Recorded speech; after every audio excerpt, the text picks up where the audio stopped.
Hello and welcome to another video lecture of economics. आज हम बात करेंगे जो हम लोगों ने कल जहाँ पे टॉपिक छोड़ा था उसी के आगे हम कंटिन्यू करेंगे। कल के हम लोगों ने टॉपिक में बेसिकली बात की थी मेथड्स ऑफ क्रेडिट कंट्रोल की। क्रेडिट कंट्रोल क्या होता है उसके बारे में हमने पढ़ा था, और ये भी पढ़ा था हम लोगों ने कि क्रेडिट कंट्रोल को कंट्रोल करने के दो तरीके होते हैं। आरबीआई क्रेडिट को कंट्रोल करती है क्वांटिटेटिव मेथड और क्वालिटेटिव मेथड से। कुछ पॉइंट्स हमने डिस्कस किए थे क्वांटिटेटिव मेथड के, जैसे bank rate, open market operation, cash reserve ratio, statutory liquidity ratio. ठीक है, आज हम बात करेंगे उसके आगे के पॉइंट्स की। नेक्स्ट है आपका, जैसे कि आप देख सकते हैं, नेक्स्ट पॉइंट आपका है रेपो रेट। रेपो रेट, ये सारे मैंने फिर से एक बार बोल रहा हूँ तुम लोग को कि ये सारे पॉइंट्स इंपॉर्टेंट है, इंडिविजुअली भी इससे क्वेश्चन आता है, तो आपको हर एक पॉइंट क्या होता है क्लियर होना चाहिए। रेपो रेट की बात करें तो रेपो रेट क्या है? रेपो का मतलब होता है repurchase agreement. What repo means? Repurchase agreement. अब अगर देखो ये एमसीक्यू में या फिर वन लाइनर में पूछा होता तो पूछ सकते थे व्हाट इज रेपो, तो आपका जवाब होगा फिर से परचेज करने वाला अग्रीमेंट। रेपो एक फॉर्म होता है short term collateral backward boring instrument, जिसमें इंटरेस्ट रेट जो चार्ज किया जाता है वो बोरिंग्स पे किया जाता है, उसी को रेपो रेट कहते हैं। यानी सिंपल भाषा में कहें, हमारे देश में रेपो रेट क्या होता है? इंडिया में रेपो रेट वो रेट होता है जिसपे आरबीआई पैसा देती है कमर्शियल बैंक को, अगर कमर्शियल बैंक्स को पैसों की कमी होती है। ठीक है, यानी कि फॉर एग्जांपल एसबीआई के पास पैसों की कमी है तो आरबीआई से पैसा ले सकती है। तो जिस रेट पे आरबीआई एसबीआई को पैसा देगी, ये एग्जांपल के तौर पर मैं बता रहा हूँ, कुछ ऐसा हुआ कि एसबीआई के पास पैसों की कमी हो गई, तो आरबीआई एसबीआई को जिस रेट पे पैसा देगी, क्योंकि एसबीआई के पास पैसों की शॉर्टेज है, that is called repo rate. क्या कहलाएगा वो? Repo rate. Commercial bank sells government securities and bonds to reserve bank of India. जैसे कि मैंने बताया, कमर्शियल बैंक उसके लिए क्या करेगी? गवर्नमेंट सिक्योरिटीज जो है और बॉन्ड्स जो भी है वो आरबीआई को सेल करेगी और अग्रीमेंट करेगी कि वो फिर से परचेज करेगी, रीपरचेज यानी कि दोबारा से रीपरचेज करेगी सिक्योरिटीज एंड बॉन्ड्स आरबीआई से एक पर्टिकुलर प्राइस पे फ्यूचर में, जब चीजें ठीक हो जाएंगी उसके लिए, इंक्लूडिंग इंटरेस्ट। क्या? इंटरेस्ट चार्ज को जोड़ते हुए, ये बहुत इंपॉर्टेंट है। इंटरेस्ट चार्ज को जोड़ते हुए यानी कि इंटरेस्ट चार्ज को प्लस करते हुए ये काम होगा।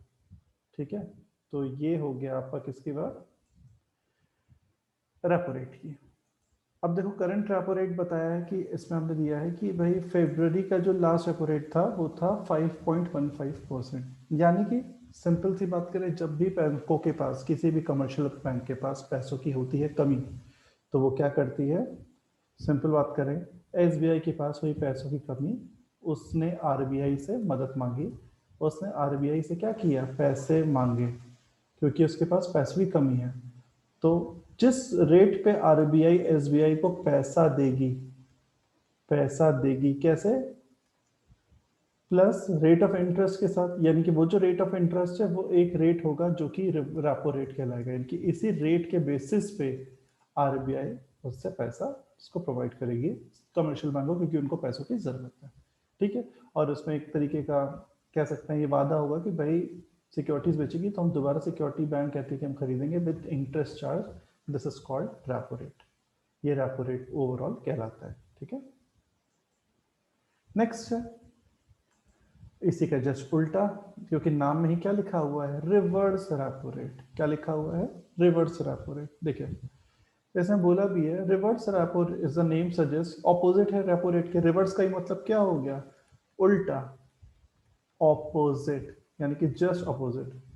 अब इसमें क्या होगा? इंपॉर्टेंट है, ये वो रेट होता है जिसमें आरबीआई के पास कई बार पैसों की कमी पड़ जाती है। पिछले वाले केस में हमने क्या पढ़ा था?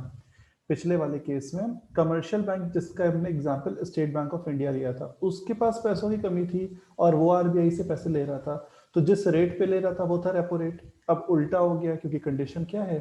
Reverse repo rate. अब आरबीआई के पास पैसों की कमी हो गई है और वो कमर्शियल बैंक से बोरो कर रहे हैं। देखो लिखा है सेकंड लाइन में, reverse repo rate is the rate at which reserve bank of India पैसा बोरो करता है, किससे? कमर्शियल बैंक से। यानी कि वो रेट जिसपे कमर्शियल बैंक कह सकते हैं आरबीआई को लोन देता है कम समय के लिए, शॉर्ट टर्म के लिए। ये है 4.90% करंट के अकॉर्डिंग, जो फेब्रवरी का लास्ट ईयर का डेटा था उसके अकॉर्डिंग। तो कहने का मतलब क्या है? कहने का मतलब ये है कि कई बार ऐसा भी सिचुएशन, कुछ इमरजेंसी सिचुएशन आती है देश में, आरबीआई को भी पैसों की जरूरत पड़ती है। जिस रेट पे आरबीआई पैसा लेती है कमर्शियल बैंक से, उसी रेट को रिवर्स रेपो रेट कहते हैं। इसलिए नाम या यूएस किया गया रिवर्स, क्योंकि उल्टा हो जाता है। पिछली बार जो ले रहा था पैसा, इस बार वो पैसा दे रहा है, और पिछली बार जो पैसा दे रहा था, इस बार वो पैसा ले रहा है। कहानी बदल जाती है। ठीक है, अब देखिए इसमें लिखा भी है, कंपैरिजन किया है, तो ये कंपैरिजन इजीली समझ में आ जाएगा सबको। देखते हैं कंपैरिजन पे आते हैं कि ये कंपैरिजन में क्या बातें बोली गई है। सबसे पहला, जैसे कि मैंने अभी पढ़ाया तुम लोग को, आरबीआई क्या करता है इसमें, बहुत ही सिंपल है। इसमें आरबीआई पैसा रेपो रेट में देता है और बोरोवर यानी कि पैसा लेने वाला होता है कमर्शियल बैंक। रिवर्स में उल्टा हो जाता है, कमर्शियल बैंक पैसा देता है, पैसा लेता आरबीआई है। यह शॉर्ट टर्म कमी के लिए होता है, ये ओवरऑल मनी सप्लाई की कमी की वजह से होता है, क्योंकि आरबीआई पैसा ले रही है। तो लॉजिकल सी बात है, आरबीआई कब पैसा लेगी? जब देश में मनी सप्लाई की संकट हो गया है, मनी सप्लाई की शॉर्टेज हो गई है, तभी तो आरबीआई पैसा ले रही है। नहीं तो आरबीआई तो भाई करेंसी नोट इशू कर ही सकती है सरकार के कहने पे, लेकिन सीन ऐसा बन रहा है, कुछ ऐसी चीजें हुई कि मनी सप्लाई कम हो गया, इसलिए रिवर्स रेपो रेट की जरूरत पड़ती है। ठीक है, नेक्स्ट है आपका rate of interest. Rate of interest generally repo rate का क्या कहते हैं, higher than reverse repo rate. ये रिवर्स रेपो रेट से ज्यादा होता है, ये रेपो रेट से कम होता है। इंटरेस्ट चार्ज एप्लीकेबल टू, इस पे रीपर्चेज एग्रीमेंट मैंने बताया था ना, रेपो रेट में रीपर्चेज करते हैं, उसके बेसिस पे होता है। इसमें क्योंकि उल्टा है, रिवर्स है, इसलिए रिवर्स रीपर्चेज एग्रीमेंट के बेसिस पे होता है। Next, mechanism of operation. जो रेपो रेट है, इस पे कमर्शियल बैंक्स को जो पैसा मिलता है आरबीआई से, वो गवर्नमेंट बॉन्ड्स के थ्रू कोलेटरल सिक्योरिटी जमा करती हैं। अब ये भी समझ लो ये क्या होता है कोलेटरल का मतलब। यहाँ पे कोलेटरल का मतलब सिंपल सी बात कही गई है, जैसे कि मैंने अभी रेपो रेट में तुम लोग को बताया भी था। क्या बताया था कि इसमें जो होती है, जो बैंक है, फॉर एग्जाम्पल एसबीआई है, वो आरबीआई के पास गिरवी रखेगा। क्या गिरवी रखेगा? गवर्नमेंट की सिक्योरिटीज, बॉन्ड्स, और उसी को जो गिरवी रखना होता है उसी को कहते हैं कोलेटरल सिक्योरिटी। ठीक है, और तब आरबीआई से बोरो करता है और फ्यूचर में एक अग्रीमेंट तय कर लेता है, जिसकी बात यहाँ पे की गई थी कि आप इंटरेस्ट के साथ हम आपसे वापस लेंगे। ठीक, commercial bank reverse repo rate पे देखो लिखा है, commercial bank deposit their excess funds with RBI. उनके पास जो एक्सेस फंड्स होते हैं वो आरबीआई से डिपॉजिट करते हैं और उस पर इंटरेस्ट रिसीव करते हैं। क्या रिसीव करते हैं? उस पर इंटरेस्ट रिसीव करते हैं, उस डिपॉजिट पे। ठीक है, that is called reverse repo rate, just opposite condition. Next, impact of high rate. Basically देखो इसमें लिखा भी हुआ है, जो कॉस्ट ऑफ फंड्स होते हैं कमर्शियल बैंक्स के, वो इंक्रीज होते हैं, इसलिए लोन ज़्यादा एक्सपेंसिव होता है रेपो रेट में, क्योंकि महंगा पड़ता है।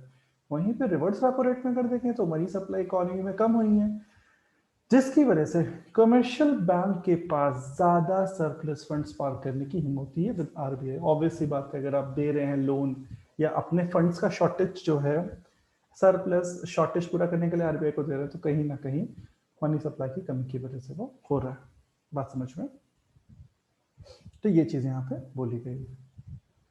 तो ये कुछ पॉइंट्स ऑफ डिफरेंस हैं किसके बीच में, आपके इस रेपो रेट और रिवर्स रेपो रेट में। एक और पॉइंट है, उसको भी चलो हम उस पर भी चर्चा कर ही लेते हैं जब हमने इतनी चर्चा की है। देखो लिखा है impact of lower rate. Impact of lower rate का मतलब है जो कॉस्ट ऑफ फंड है वो कम होते हैं कमर्शियल बैंक में। क्यों? क्योंकि इंटरेस्ट रेट लोन में कमी होती है। वहीं पे जो मनी सप्लाई इकोनॉमी में इंक्रीज हो रही है, को करने के लिए बैंक ज्यादा करता है, पैसा लेंड ज्यादा करता है, और डिपॉजिट्स रिड्यूस होते हैं आरबीआई के थ्रू, क्योंकि यहाँ पे आरबीआई के साथ कमर्शियल बैंक इन्वॉल्व होता है। तो लोअर रेट होता है इम्पैक्ट का। ओके, तो ये थे डिफरेंस किसके बीच में, रेपो रेट और रिवर्स रेपो रेट के बीच में। और यहाँ पे हमारा क्वांटिटेटिव मेथड भी पूरा होता है, जो हमने 6 पढ़े, bank rate, open market operation, CRR, SLR, RR, triple R, यानी कि रिवर्स रेपो रेट। अब हम पढ़ते हैं क्वालिटेटिव क्रेडिट कंट्रोल। अब समझो क्वालिटेटिव क्रेडिट कंट्रोल पहले तो होता क्या है, मनी सप्लाई पे जो इनडायरेक्टली असर करे, यानी कि अभी तो हमने डायरेक्टली पैसों के थ्रू कंट्रोल करने की कोशिश की, अब आरबीआई डायरेक्टली ना करके पैसों को कंट्रोल इनडायरेक्टली कंट्रोल करने की कोशिश करती है। That is called qualitative credit control. अब देखो इनडायरेक्ट तरीके से कैसे होता है। सबसे पहला है फिक्सेशन ऑफ मार्जिन। देखो इसमें लिखा है banker lends money against price of security. बिल्कुल सिक्योरिटी के प्राइस में अगेंस्ट बैंक पैसा देता है। जितना लोन होता है उसको कहते हैं the margin requirement of banker. The word margin means difference between loan value and market value of security. यानी कि आप कितना गिरवी रख रहे हैं उसके अनुसार आपको कितना लोन मिल रहा है, उसके अंतर जो होगा वही आपका फिक्सेशन ऑफ मार्जिन कहलाएगा। इसीलिए सेंट्रल बैंक के पास ये अधिकार होता है, ये ताकत होती है, पावर होती है कि मार्जिन को चेंज करे, जिससे कि लोन का अमाउंट की जो लिमिट है जो कमर्शियल बैंक सैंक्शन करता है उसमें परिवर्तन किया जा सके। ऐसा क्यों? देखो लिखा भी है क्योंकि इन्फ्लेशन के दौरान ज्यादा मार्जिन फिक्स कर दिया जाता है और डिफ्लेशन के दौरान मार्जिन कम फिक्स कर दिया जाता है। ये सब क्यों किया जाता है? ये फ्लक्चुएशन इसलिए कर रहे हैं ताकि इकोनॉमिकल या क्या कह सकते हैं हम, इकोनॉमी में क्या हो, स्टेबिलिटी आए, यानी कि आर्थिक स्थिरता की जाए। इन्फ्लेशन में ज्यादा कर दें मार्जिन और डिफ्लेशन में मार्जिन को कम कर दें ताकि इक्विलिब्रियम यानी कि बैलेंस मेंटेन हो। और ये काम कौन किसको अधिकार मिला हुआ है? सेंट्रल बैंक को अधिकार मिला है कि वो कमर्शियल बैंक्स के मार्जिन में कि लोन की वैल्यू कितनी है और सिक्योरिटीज की वैल्यू कितनी है उसमें परिवर्तन ला सके। इसका अधिकार सेंट्रल बैंक के पास होता है क्योंकि देश की मॉनेटरी अथॉरिटी वही है और मनी कंट्रोल का भी काम करने का अधिकार उसी का है, इसलिए वो क्रेडिट कंट्रोल की ताकत रखता है। ठीक है, ओके। नेक्स्ट है फिक्सेशन ऑफ मार्जिन के बाद regulation of consumer credit. Regular of consumer credit पे आते हैं। देखो इसमें लिखा है रेगुलेशन ऑफ कंज्यूमर क्रेडिट में consumer gets this type of foreign exchange reserves and exchange value of rupee in relation to another country currency। यानी जो कस्टमर होते हैं उनको फॉरेन एक्सचेंज रिजर्व्स एक तरीके से कह सकते हैं रुपी की एक्सचेंज वैल्यू मिलती है दूसरे करेंसीज के कंटेक्स्ट में। करेंसी सिर्फ आरबीआई से या आरबीआई ने जिन बैंक्स को ऑथराइज किया है, या तो आप आरबीआई से ऑथराइज चेंज कराइए दूसरे देश की करेंसी, या फिर जो भी आरबीआई ने जिन बैंकों को ये अधिकार दिया है कि मैंने इन इन बैंकों के निर्देश जारी किए हैं और मेरे कहने पे ये बैंक, जैसे कि फॉर एग्जांपल आरबीआई ने कहा SBI, PNB, Allahabad bank, bank of Baroda, for example in banks को आरबीआई ने छूट दी। छूट क्या मतलब? ऑथराइज किया, अधिकार दिया कि आप लोग भी करेंसीज के एक्सचेंज का काम देख सकते हैं। तो यहाँ पर कंज्यूमर क्रेडिट को रेगुलेट करके करेंसीज के एक्सचेंज को ध्यान में रखते हुए भी क्रेडिट पे नियंत्रण पाया जा सकता है। ये क्या है? Indirect method, that is qualitative method. ठीक है, नेक्स्ट डायरेक्ट एक्शन, बहुत ही इंपॉर्टेंट है, बहुत ध्यान से समझेगा। और शायद तुम लोग अगर पेपर पढ़ते होगे, न्यूज देखते होगे, कई बार सुना होगा, जैसे कि लखनऊ में भी कुछ साल पहले, पिछले साल या उसके पिछले साल, 1-2 साल पहले की बात है, एसबीआई चौक ब्रांच है लखनऊ में, वहां पर कोई नियम का उल्लंघन कर दिया था। होता क्या है कि आरबीआई जो है वो कुछ नियम बनाती है बैंक्स के लिए। तो यहाँ पर हम एसबीआई वाला एग्जांपल लेते हैं जो कुछ सालों पहले हुआ था। एसबीआई की चौक ब्रांच थी जो कि लखनऊ में है। एसबीआई की चौक ब्रांच ने आरबीआई के किसी नियम का उल्लंघन कर दिया, यानी कि तोड़ दिया। डायरेक्ट एक्शन आरबीआई ने ले लिया एसबीआई पे। उन्होंने 2 दिन के लिए एसबीआई की उस ब्रांच को बंद करा दिया और चेक कराया कि कौन किसकी वजह से नियम उल्लंघन था, उसको सस्पेंड किया जाए। ये क्या है? Direct action.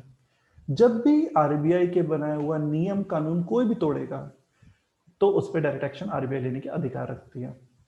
To regulate the volume of bank loans, the central bank may issue directives to the commercial bank from time to time। समय समय पे आरबीआई की गाइडलाइंस चेंज होती है और आरबीआई की करंट गाइडलाइंस के अकॉर्डिंग काम करना बैंक का फर्ज है और ड्यूटी है।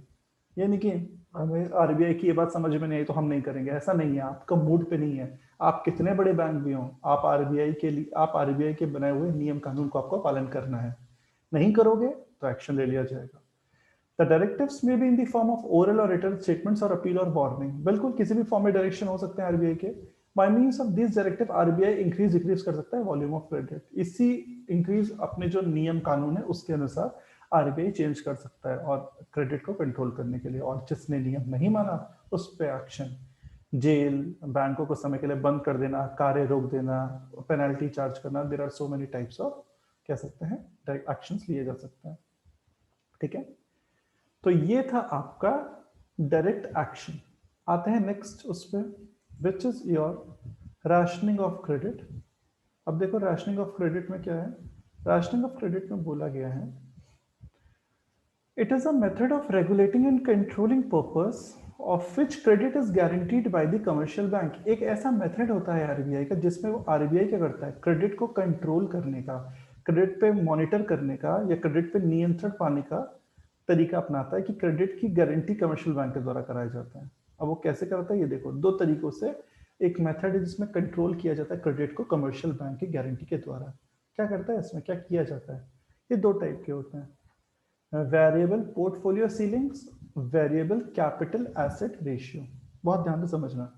इन दिस मेथड यानी कि पहले वाले में वेरिएबल पोर्टफोलियो सीलिंग्स में, in this method the central bank fixes a maximum amount of loan. Central bank maximum एक लोन का अमाउंट फिक्स कर देता है और लोन्स एंड एडवांस का अमाउंट फिक्स कर देता है हर कमर्शियल बैंक के लिए। यानी कि एसबीआई के लिए फॉर एग्जांपल कमर्शियल बैंक ने कहा कि आपको हम देते हैं हर, क्या कहते हैं, हर महीने का 20 लाख रुपीस, पीएनबी के लिए का आपका 15, ठीक है ना, उसी तरह बैंक ऑफ बड़ौदा के लिए का आपका 18। तो बैंक ने क्या कर दिया, आरबीआई ने सबके लिए अलग अलग बैंक्स के लिए maximum amount of loans and advance her commercial bank के लिए फिक्स कर दिया। आईसीआईसी के लिए कहा कि आपके लिए हमने 25 का कर दिया फिक्स, 25 लाख पर मंथ। तो ये उन्होंने एक लिमिट बांध दी है मैक्सिमम अमाउंट की कि आप इससे ज्यादा लोन एडवांस नहीं कर सकते हैं, ताकि देश में अगर इसी तरह सारे बैंक अनलिमिटेड लोन देने पे आ गए ना तो उद्धार हो जाएगा, क्रेडिट का कहाँ चला जाएगा रेशियो भगवान जाने। तो एक लिमिट इम्पोज करना बहुत जरूरी होता है, इसीलिए आरबीआई वो लिमिट इम्पोज करती है। किसके थ्रू, वेरिएबल पोर्टफोलियो सीलिंग्स के थ्रू। ठीक है, नेक्स्ट है आपका वेरिएबल कैपिटल एसेट्स रेशियो। अब ये वेरिएबल कैपिटल एसेट्स रेशियो क्या होता है, देखिए इसको समझिए, what is variable capital asset ratio. इस मेथड के तहत जो सेंट्रल बैंक है वो अपने एक रेशियो फिक्स करता है। कैसे रेशियो फिक्स करता है, देखो, by which the capital of the commercial bank must bear to the total assets of the bank।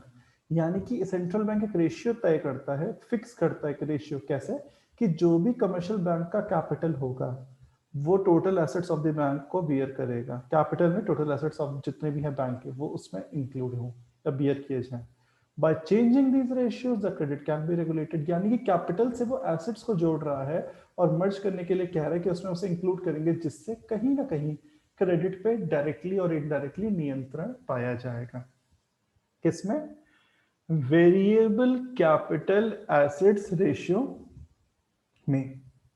तो ये भी एक तरीका होता है आरबीआई का क्या करना, क्रेडिट कंट्रोल करना कमर्शियल बैंक के थ्रू। ठीक है, एंड लास्ट, आज की क्लास का last topic which is your moral suasion. Moral suasion देखो ऐसा है ना कि कई बार तुम लोगों ने पहले भी सुना होगा, आइडिया होगा मॉरल सुएशन का। ठीक है, देखो इसमें लिखा भी है व्हाट इज मॉरल सुएशन, बहुत ध्यान से देखते हैं। This is the gracious method followed by RBI. Gracious method का मतलब है कि अपने आप में काफी इंपॉर्टेंट ग्रेसफुल मेथड है जो कि आरबीआई फॉलो करती है। ये जितने भी मेथड पढ़े हैं तुमने, क्वांटिटेटिव हो या क्वालिटेटिव हो, वो आरबीआई फॉलो करती है। इस मेथड के अनुसार आरबीआई एडवाइस देती है और सजेशन देती है बैंकर्स को कि वो जो भी नियम कानून आरबीआई के द्वारा दिए जा रहे हैं, यानी कि जो रिजर्व बैंक ऑफ इंडिया नियम आदेश जारी करता है, आप उसको फॉलो करें by sending letters and conducting meetings of board of director. यानी कि आरबीआई क्या करता है, समय समय पे अपना मॉरल सुएशन, एक तरीके से कह सकते हैं मॉरल सुएशन का मतलब कई कमर्शियल बैंक्स में मॉरल प्रेशर भी होता है। क्या प्रेशर होता है कि उससे आरबीआई की कमर्शियल बैंक्स को आरबीआई के नियम कानून फॉलो करना है, जो रूल्स हैं या जो एडवाइस है किसकी, आरबीआई के द्वारा दी गई, वो उन्हें फॉलो करनी है। किन्हें फॉलो करनी है, कमर्शियल बैंक्स को। सेंट्रल बैंक के द्वारा जो रूल दिए जाते हैं कमर्शियल बैंक्स को वो फॉलो करने। तो एक मॉरल प्रेशर है क्योंकि उनको पता है अगर फॉलो नहीं करेंगे तो क्या होगा, आरबीआई सीधे एक्शन ले लेगा। तो लेटर्स के थ्रू, ऑनलाइन, आजकल तो ऑनलाइन भी काम बहुत हो रहा है वीडियो कॉन्फ्रेंसिंग के थ्रू क्योंकि कोविड चल रहा है, तो इस वजह से मीटिंग्स कंडक्ट कराई जाती हैं बोर्ड ऑफ डायरेक्टर्स के अलग अलग लोग के, और उसके बेसिस पे आरबीआई अपने गाइडलाइन समझाती है और बताती है और ये भी कहती है कि आपको किस तरह से नियम कानून को पालन करना है। ठीक है, तो आज हम लोगों ने पूरे क्रेडिट कंट्रोल के मेथड्स पढ़े, क्वांटिटेटिव मेथड्स भी पढ़े कल और आज में, और क्वालिटेटिव मेथड्स भी पढ़े। ठीक है, तो फिर आज के लिए इतना ही। हम लोग का क्रेडिट कंट्रोल यहाँ पर पूरा होता है। नेक्स्ट वीडियो लेक्चर में हम आगे बात करेंगे और आगे इंपॉर्टेंट चीज़ें जो हैं फिस्कल पॉलिसी, मॉनेटरी पॉलिसी और इन सब चीज़ों पे, बाकी चीज़ों पे कि इन्फ्लेशनर और पैसों के पॉइंट ऑफ व्यू से क्या होता है, राइट के अकॉर्डिंग क्या होता है, उस पर हम चर्चा करेंगे। ठीक है, तो मिलते हैं मेरे नेक्स्ट वीडियो लेक्चर में। तब तक सब अपना ख्याल रखें। Just take care everyone, have a nice day.